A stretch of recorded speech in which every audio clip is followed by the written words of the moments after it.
São 7 horas e 23 minutos. O presidente da APRES, Nilson Diniz, começou falando, contestando uma informação que surgiu na internet sobre a possibilidade de extinção de 41 cidades do Ceará.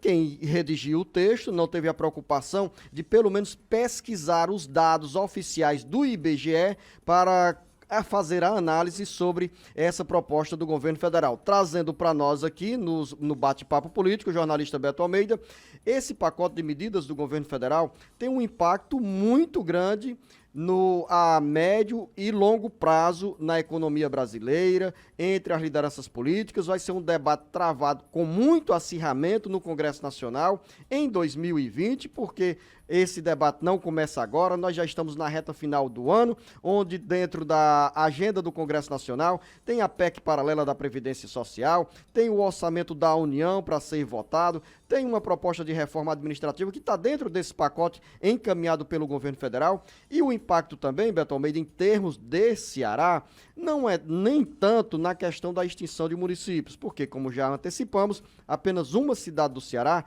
que é Grangeiro, na região do Cariri, seria afetada pela iniciativa do governo federal. O impacto maior é na inibição do movimento que existe tanto no Ceará quanto em outros estados para a criação de novos municípios. Beto Almeida, análise política com credibilidade e isenção.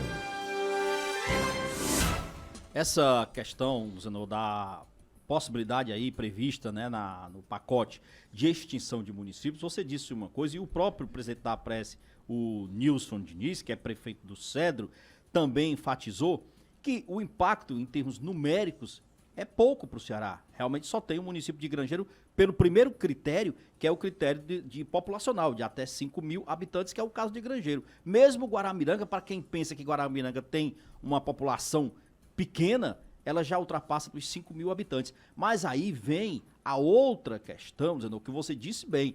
O maior é saber o seguinte, que com essa proposta o governo está praticamente jogando uma pá de cal sobre os projetos que existem hoje de criação, de emancipação de municípios, ou seja, de criação de novos municípios. O que vai prevalecer muito a levar em conta, dizendo, a aprovação dessas medidas é a fusão de municípios. Essa é uma realidade que as casas legislativas, que os prefeitos, que os munícipes, que os que defendem a bandeira municipalista tendem a olhar a partir de agora. E aí tem um detalhe também que a gente tem que ver nessa questão. Não é só apenas esse impacto que realmente chama a atenção, é um jabuti, você usou uma expressão, pode ser um jabuti que o governo colocou aqui, no Zenô, da possibilidade apenas de extinção de municípios. É o impacto fiscal da medida como um todo que isso vai ter sobre as prefeituras. Agora vamos pensar só tecnicamente e politicamente, por enquanto, nessa questão da extinção dos municípios. Olha só,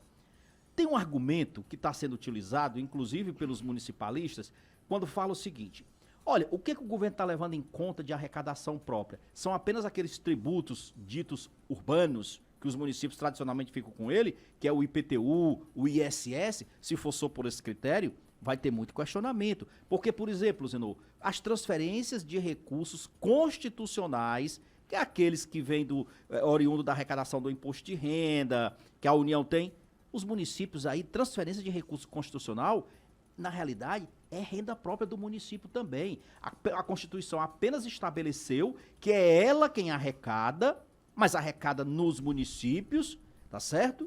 E ela repassa a parte que cabe aos estados e às prefeituras. Então, há, inclusive, tecnicamente, esse questionamento. O governo não está levando em conta, por exemplo, que as transferências constitucionais também têm receitas próprias que são geradas nos municípios. Mas vamos além. Preocupação... Sim, pois não. É porque eu quero voltar ainda, Beto Almeida. Tem uma mensagem aqui do ouvinte perguntando quantos habitantes tem a cidade de Grangeiro. Grangeiro, que é localizada na região sul do Ceará, que foi emancipada nos anos 50, tem hoje 4.844 habitantes. Se pela proposta do governo federal, se fosse aprovada no Congresso Nacional, que é pouco provável, Grangeiro poderia ser incorporada por Várzea Alegre, Lavras da Mangabeira, Farias Brito, Caririaçu ou Aurora, que são municípios no entorno de Grangeiro. Então, para você, ouvinte, internauta, Grangeiro tem apenas 4.844 municípios e para habitantes. E para uma cidade dessa ser extinta, Beto Almeida, há um clamor grande aí, há uma movimentação política e quem sabe se até 2025, que é o prazo limite, a partir do qual os municípios teriam que ser extintos pela legislação proposta pelo governo federal, pela proposta de emenda à Constituição Federal, até lá, Grangeiro certamente ganharia mais 200 habitantes para chegar no limite ou no número mínimo de moradores para não passar pela extinção. Pois ou seja, isso faz parte das articulações políticas e dificilmente Grangeiro será uma cidade extinta. E uma pergunta que eu faço para você, Beto Almeida, há clima, há um cenário favorável para o governo aprovar essa PEC, essa proposta de emenda à Constituição, com a ideia de extinguir pelo menos 1.234 cidades brasileiras? Não há, principalmente num ano eleitoral ou pré-eleitoral,